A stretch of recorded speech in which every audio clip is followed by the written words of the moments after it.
नमस्कार, पुष्पाच खमंग किचनमध्ये आपले खूप स्वागत.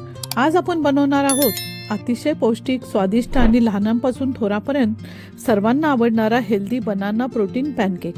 यामध्ये मैदा किंवा साखर नाही आणि रिफाईंड तेल सुद्धा नाही.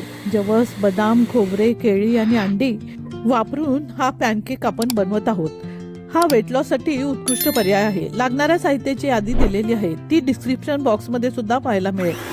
सर्व अंडी फोडून इलेक्ट्रिकल बीटरच्या सहाय्याने रिबन फॉर्मेशन होईपर्यंत फेटून घ्यायचे. एका बाउलमध्ये सर्व केळी सोलून मॅशरच्या सहाय्याने सर्व केळी मॅश करून पेस्ट बनवायची. फेटलेल्या अंड्याच्या मिश्रणात व्हॅनिला इसेन्स आणि दालचिनीची पावडर घालून हे मिश्रण चांगले मिक्स करून घ्यायचे. मीठ, जवसाची पावडर, खोबऱ्याची पावडर तसेच बदाम पावडर घालून यामध्ये केळीची स्मूथ पेस्ट ओतून हे मिश्रण कट फोल्ड पद्धतीने मिक्स करायचे.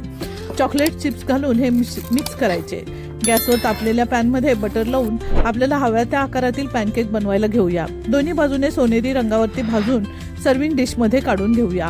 पॅनकेक मॅपल सिरप किंवा शुगर सिरप सोबत खूपच स्वादिष्ट लागतात. यावर थोडे बदामाचे काप आणि केळीची स्लाइस घातले तर हे दिसायला छान आणि स्वादिष्टही लागतात. अशा रेसिपीसाठी पुष्पाच खमंग किचनला लाईक, शेअर आणि सबस्क्राईब करा. पूर्ण व्हिडिओची लिंक सोबत दिली आहे. धन्यवाद.